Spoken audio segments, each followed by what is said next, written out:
सांगली, सातारा, कोल्हापूर आणि इतर भागात सुद्धा डॉक्टर साहेबांवर प्रेम करणारे, त्यांच्याबरोबर चळवळीत भाग घेणारे सर्व बंधू भगिनी मित्र, आमच्या वयात खूप फरक आहे, मात्र मी डॉक्टर साहेबांना माझं मित्रच आहे. कारण असं, आम्ही नवीन राजकारणात आलो तोपर्यंत वडील वारले होते, पण कधी कधी चुकलं, दिशा चुकली तर सल्ल्याला कुणाकडे जायचं तर डॉक्टर साहेब. तर राजकारणात प्रत्येक वेळी यश येतेच असं नाही. मला तर तिकीट मिळालं पण कधी यश आलं नव्हतं, निवडणूक टेकून यायचं खूपच लांब. अशा परिस्थितीत आपल्या विचाराशी ठाम कसं व्हायचं हे डॉक्टर साहेबांनी मला सातत्याने शिकवलं. आम्ही लहानपणापासून त्यांचं ऐकायचो. मला वाटायचं खूप मोठी व्यक्ती जर लांब झालं पाहिजे, पण त्या पूर्वीचं राजकारण आणि आताचं राजकारण वेगळं आहे. पावसाळ्यात त्याला साक्षीदार आहे की पूर्वी ह्या पश्चिम महाराष्ट्रात खरी राजकीय लढाई ही डाव्यांची आणि काँग्रेस पक्षाचीच असते. डॉक्टर साहेबांचे वडील बाबूराव पाटणकर, वसंतदादा यांनी स्वातंत्र्य लढाई खूप मोठं काम केलं. त्यांच्या आई सुद्धा, मातोश्री सुद्धा हिंदुताई ह्या त्या स्वातंत्र्य लढाईत अगदी संघर्ष करत असताना बंधुता पुरवायचं सुद्धा काम त्यांच्या आईने केलं होतं. त्यांना तो वारसा आहे. अशा स्वातंत्र्य सैनिक कुटुंबात त्यांचा जन्म झाला. वसंतदादा हे स्वातंत्र्य सैनिक होते. मात्र राजकीय प्रवास त्यांचा डाव्या दिशेने गेला, वसंतदादांचा काँग्रेसच्या दिशेने गेला. आणि आम्ही जेव्हा राजकारणात आलो तर आम्हाला वाटायचं डावे म्हणजे आमची शत्रू.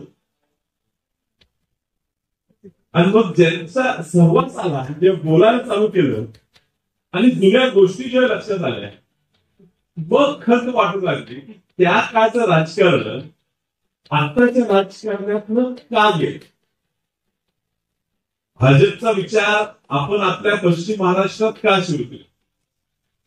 आणि म्हणून ज्यावेळी हा विचार भाजपचा जातीवाद विचार, पुरोगामी विचाराला संपवायचा प्रयत्न आपल्या परिसरात करताना दिसत होता, तर डॉक्टर साहेबांनी आणि अन्यही डाव्या विचाराच्या लोकांनी निर्णय घेतला.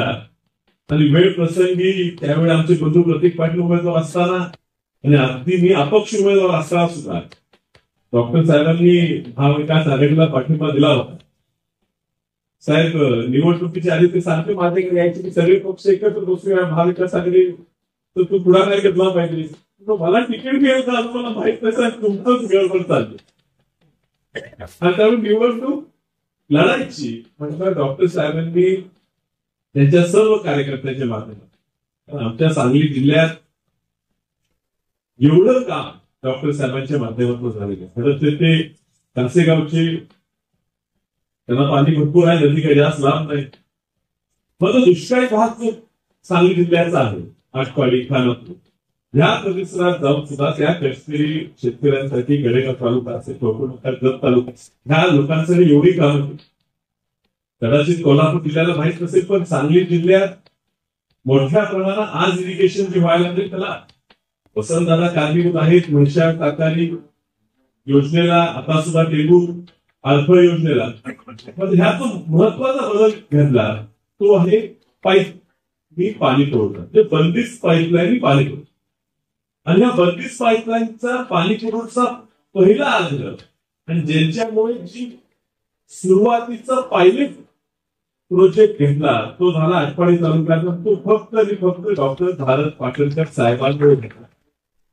एवढा यशस्वी झाला की कमी पाण्यात जास्तीत जास्त शेतकऱ्यांना जमिनीला आपण पाणी पुरवू शकतो. तो आता राज्यभर हा तो आता सक्सेसफुल प्रोजेक्ट राज्यभर राबवला जात आहे. आणि म्हणून राजकारणात यश हे एकच मापदंड आयुष्याचं सक्सेसचं होऊ शकत नाही.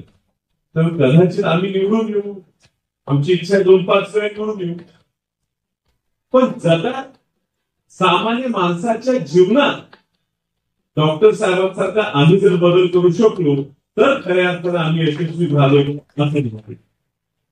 आणि म्हणून आजच्या ह्या सन्मानाच्या सोहळ्याला मी त्यांना खूप खूप शुभेच्छा देतो.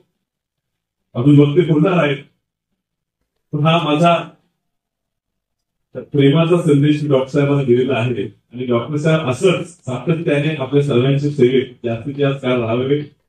गिल मॅडमना सुद्धा बघायचं, भेटायचं, त्यांच्याशी संवाद साधायचं नशीब मला लाभलं होतं. कशी वैचारिक जोडी एकत्र आली आणि सातत्याने शेवटपर्यंत राबत राहिली हे बघून कौतुक वाटते.